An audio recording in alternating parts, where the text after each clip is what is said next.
पिछले 10 साल में 2014 के पहले 2004 से 14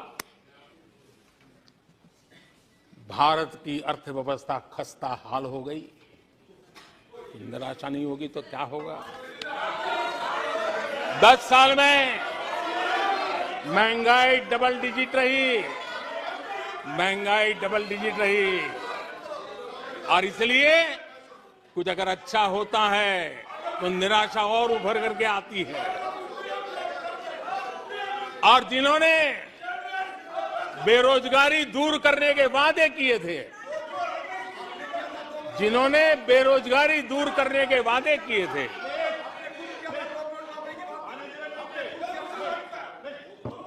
माननीय अध्यक्ष जी, एक बार जंगल में 2 नौजवान शिकार करने के लिए गए और वो गाड़ी में अपनी बंदूक नीचे उतार करके थोड़ा टहलने लगे। उन्होंने सोचा कि थोड़ा अभी आगे चलना है तो थोड़ा जरा हाथ पैर ठीक कर ले, लेकिन गए थे तो बाघ का शिकार करने के लिए और उन्होंने देखा आगे जाएंगे तो बाघ मिलेगा।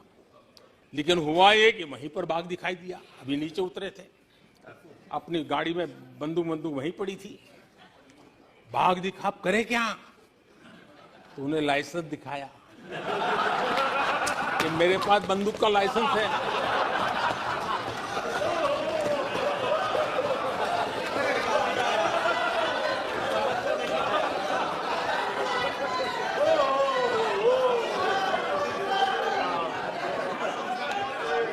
इन्होंने भी बेरोजगारी दूर करने के नाम पर एक कानून दिखाया, वो कानून बना दिया है।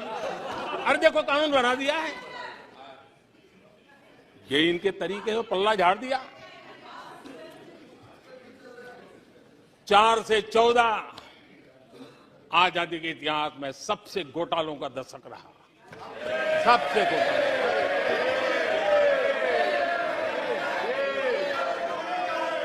वही 10 साल, यूपीए के वो 10 साल, कश्मीर से कन्याकुमारी, कश्मीर से कन्याकुमारी, भारत के हर कोने में आतंकवादी हमलों का सिलसिला चलता रहा। 10 साल हर नागरिक असुरक्षित था। चारों तरफ यही सूचना रहती थी कि कोई अनजानी चीज को हाथ मत लगाना, अनजानी चीज से दूर रहना, वही खबरें रहती थी।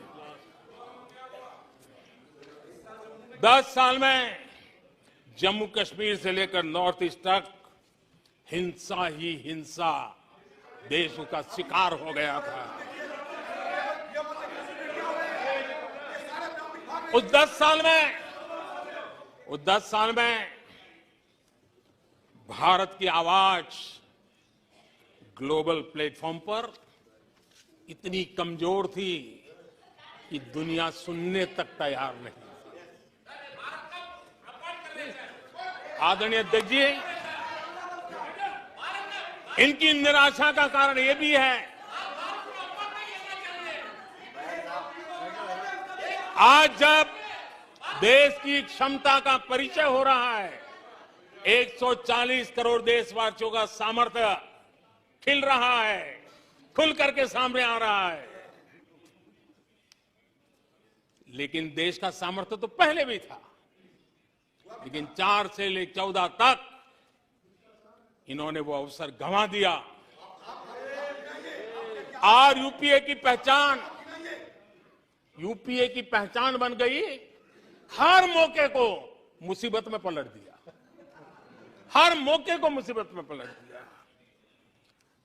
जब टेक्नोलॉजी इंफॉर्मेशन और टेक्नोलॉजी इंफॉर्मेशन का युग बड़ी तेजी से बढ़ रहा था, उछल रहा था, उसी समय ये 2G में फंसे रहे,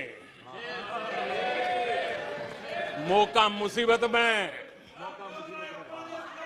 सिविल न्यूक्लियर डील हुआ, जब सिविल न्यूक्लियर डील की चर्चा थी, तब ये कैश फॉर वोट में फंसे रहे। ये खेल चले। आदरणीय अध्यक्ष जी, 2010 में कॉमनवेल्थ गेम्स हुए। भारत को दुनिया के सामने भारत की युवा सामर्थ्य को प्रस्तुत करना एक बहुत बड़ा अवसर था, लेकिन फिर मौका मुसीबत में और सीडब्ल्यूजी घोटाले में पूरा देश दुनिया में बदनाम हो गया। आदरणीय अध्यक्ष जी,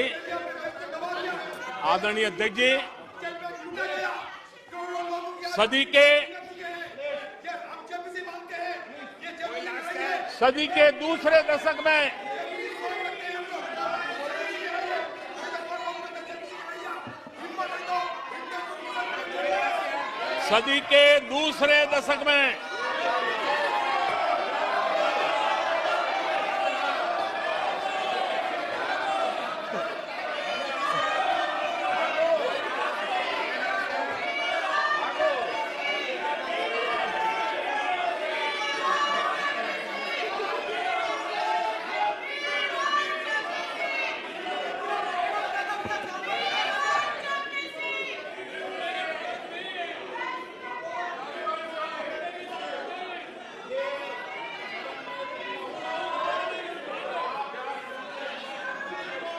उचित नहीं है, ये संसदीय परंपराओं के अनुरूप नहीं है।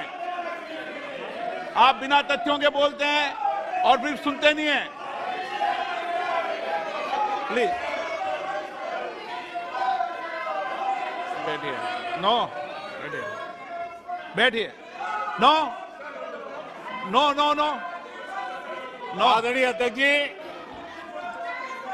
ऊर्जा का किसी भी देश के विकास में अपना एक महात्मा होता है, और जब दुनिया में भारत की ऊर्जा शक्ति के उभार की दिशा में चर्चा की जरूरत थी, इस सदी के दूसरे दशक में हिंदुस्तान की चर्चा ब्लैकआउट के नाते हुई।